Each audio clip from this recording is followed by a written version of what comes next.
My name is Darrell Stover. I am a professor in the Department of Interdisciplinary Studies, teaching a wide variety of courses. My most popular class is Black Popular Culture from the Blues to Afrofuturism. When you start to look at the lay of the land, you're talking about a diverse population there, but African American, Latino, and white. Many of those folks have worked the land historically. The changing aspects of industry and agricultural economy there makes for not the greatest of livings, but certainly what works for those who live there. To place annual dollar amounts on income is not so much, I think, important when you talk about the discussion of who is living and working there, and more importantly, affected by the hog farms. I think it's best to understand that there is an intimate mix and relationship between these industrial farms and the people living there. In many cases, the people work on these farms as well.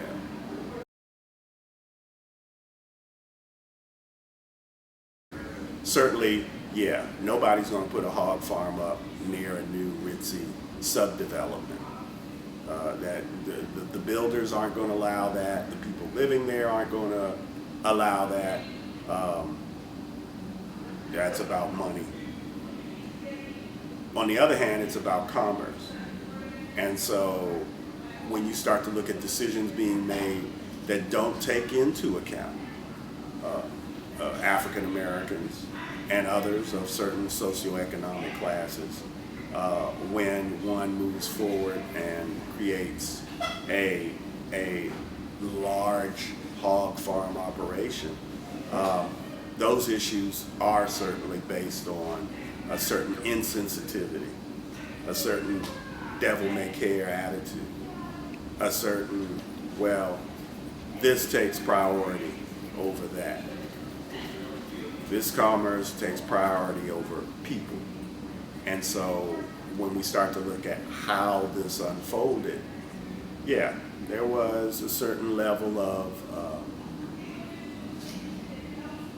explosive growth with hog farms in areas, in close proximity where people of color, black folks primarily, lived and owned land, smaller farms maybe, who decided, when they decided to initiate these hog farms, to not even take into consideration, I would think, who was living next door, who was living down the road. The fact that the hog farms are now owned by larger corporations places the hog farmers in a difficult situation, because some things are moved out of their control. They're only focused on product for people who are paying high dollar. I'm Rebecca Dunston, and I am an environmental justice advocate.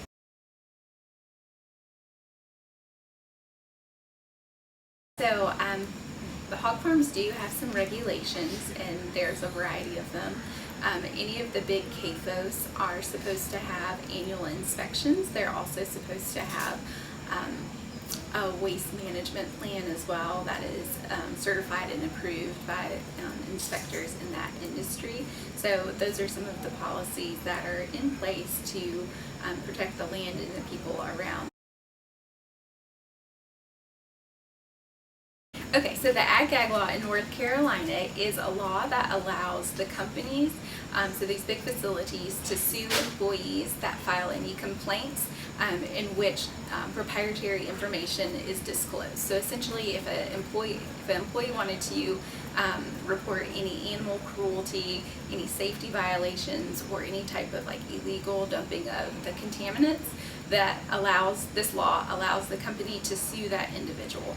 So what's really important to note here is that in our court system, it's you're innocent until proven guilty, right? So if you're an employee and you see some animal cruelty or other illegal types of activities happening and you want to file a complaint, you have to provide some kind of justification or evidence.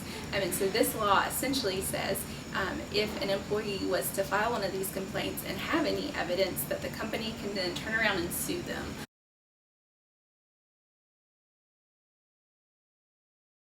North Carolina government plays a really important role in the enforcement and the creation of these laws and regulations on hog farms. For instance, just last week there was a bill that was fast-tracked that would limit the amount that a court was allowed to award to a property owner based off the damages from that the hog farms have impacted their rent or their property value.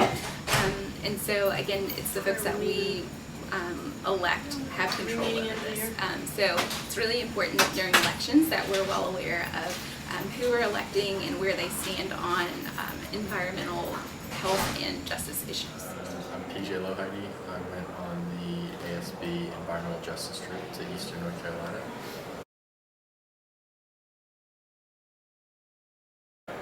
So we drove around and saw several hog farms while we were in Duplin County.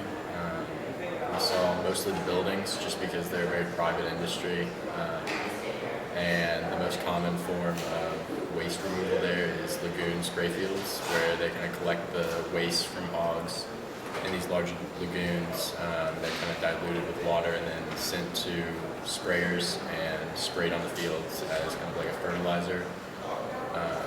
But usually that goes beyond the extent that it needs to be used, causing runoff and health concerns for the people there.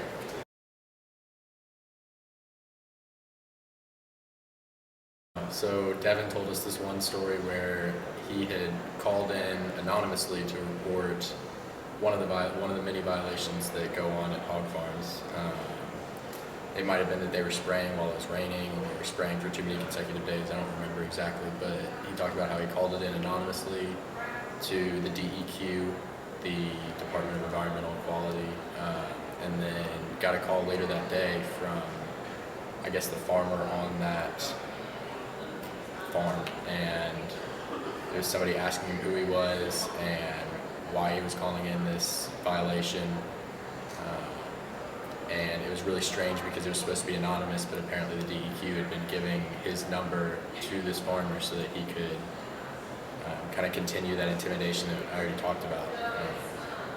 It was really kind of surreal to see.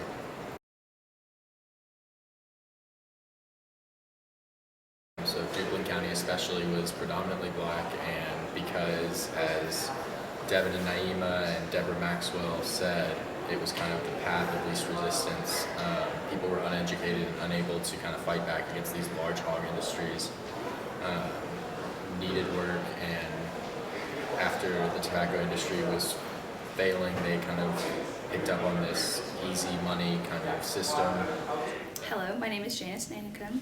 I was also an ASB participant, and my major is Environmental Technology and Management.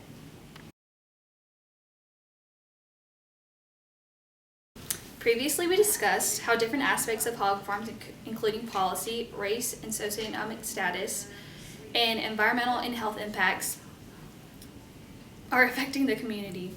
One thing that hasn't been discussed, but is also equally important, is gender within this context. A lot of the advocates that we saw were male, and seeing this really made me think back to our class and how seeing this meant that in this area, women were not participating in STEM. My name is Doha Hindi, and I was also on the ASB trip on environmental justice, and I'm currently a science, technology, and society major. After our experience on the environmental justice trip in Eastern North Carolina and getting the chance to see the hog farms, I noticed that there was a lot of gender inequality that wasn't really talked about, but you could notice based on how rules and regulations are applied and how the government in North Carolina, is made up of a majority male body. There are also some gender inequalities within Eastern North Carolina in that the men are the ones doing the work, and then they're working on the hog farms, and while they're there, they end up getting contaminants on their clothes. They go home, and then their families also get those contaminants, and then all of them are affected by health problems. So there's a lot of inequality in that sense, and there's also a lot of racial inequality because of where the hog farms are placed and who's being affected by it. Obviously, the health deteriorates of the minority communities that live near the farms. So for us, it was just an enlightening experience, but also kind of surreal but disappointing to see how a lot of communities are impacted by the hog farm industry in eastern North Carolina, and how in a subtle but very important way women are kind of not included in the picture. Most of the activists were male. So I think that just reinforces a lot of what we learned about how men are taking the dominant role in science, technology, engineering, and math.